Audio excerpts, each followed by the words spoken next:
Integration की नई type में हम पढ़ेंगे अगर हमारे पास कोई फंक्शन और उसी का डिफरेंशिएशन प्लस में हो और इनके होल ब्रैकेट में कोई एक्सपोनेंशियल फंक्शन e की पावर x इंटू में dx आ जाए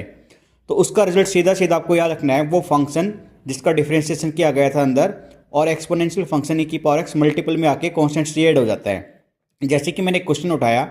इंटीग्रल ऑफ e की पावर x इंटू में sine x plus cos x, इसका इंटीग्रल करना है तो आपको पता होना चाहिए कि साइन एक्स का डिफरेंशिएशन कोस एक्स है, तो यानी रूल के हिसाब से sine x function F x है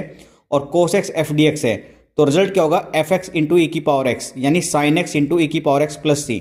लेकिन अगर आपके एग्जाम में ये क्वेश्चन आ जाए तो आपको सॉल्यूशन किस तरह से देना है उसके लिए मैंने यहाँ पे ब्रीफली बताया गया है आपको यहाँ पे कि पहले तो आप प्रोडक्ट खोल लीजिएगा तो आपके पास दो अलग अलग इंटीग्रल आ जाएंगे। अब आपको जब पता था कि किसका डिफरेंशिएशन दूसरा फंक्शन है तो जिसका डिफरेंशिएशन कोस एक्स था उसी का आपको इंटीग्रेशन सोल्व करना है बाई पार्ट के थ्रू, यानी फर्स्ट इंटीग्रल का सोल्व करना है। तो फर्स्ट इंटीग्रल का बाई पार्ट के थ्रू आप रूल करोगे तो बाई पार्ट के कंसेप्ट हमने पहले पढ़े भी हुए हैं, उसके हिसाब से आपको सिंप्लीफिकेशन करने के बाद ये आएगी। सेकंड इंटीग्रल पे आपको कोई छेड़छाड़ नहीं करनी है क्योंकि जब आप फर्स्ट इंटीग्रल को बाई पार्ट करेंगे तो कुछ कैलकुलेशन ऐसी आएगी जिससे ये सेकंड इंटीग्रल अपने आप ही कैंसिल हो जाएगा और जो रिजल्ट है वो जैसे हमने वहाँ पे फॉलो किया था उसी के थ्रू आंसर आ जाएगा आपका। कुछ और एग्जाम्पल हमने यहाँ पे फॉलो किए हैं, जैसे मैंने एक क्वेश्चन लिया है एक्सपोनेंशियल की power x whole bracket sine x cos x minus one upon में sine square x into d x. अब यहाँ पे आपको सबसे पहले सिंप्लीफिकेशन पे ध्यान देना पड़ेगा, उसके बाद ही आप एफ एक्स और उसका डिफरेंशिएशन फंक्शन ढूंढ पाएंगे। तो मैंने सिंप्लीफिकेशन के लिए साइन स्क्वायर एक्स दोनों के डिनोमिनेटर में अलग अलग किया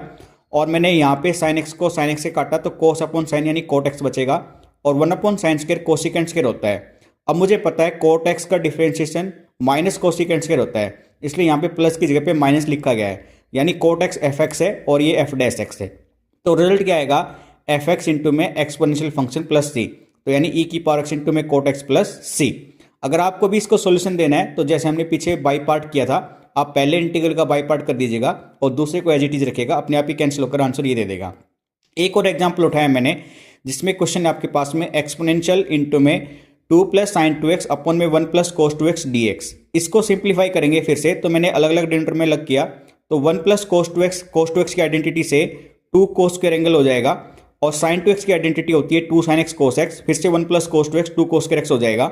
यहाँ पे ये 2 से 2 कटकर 1 upon cos square secant square में आएगा और यहाँ पे 2 से 2 कैंसिल कोस से एक पावर कैंसिल तो साइन अपॉन के टेंजेंट एक्स में आ जाएगी। अब टेंजेंट एक्स का डिफरेंशिएशन सीकेंट स्क्वायर एक्स है, यानी रिजल्ट आएगा आपका e की पावर एक्स इंटू में टेंजेंट एक्स प्लस में c। और अगर आप इसको सॉल्यूशन देना था तो फिर से फर्स्ट इंटीग्रल को कर देते टेंजेंट एक्स लिखकर पहले फंक्शन का रखता और दूसरे को इस तरह से। इस तरह की शॉर्ट वीडियो को और अपने सिलेबस को कवर करने के लिए वीडियो को शेयर चैनल लाइक सब्सक्राइब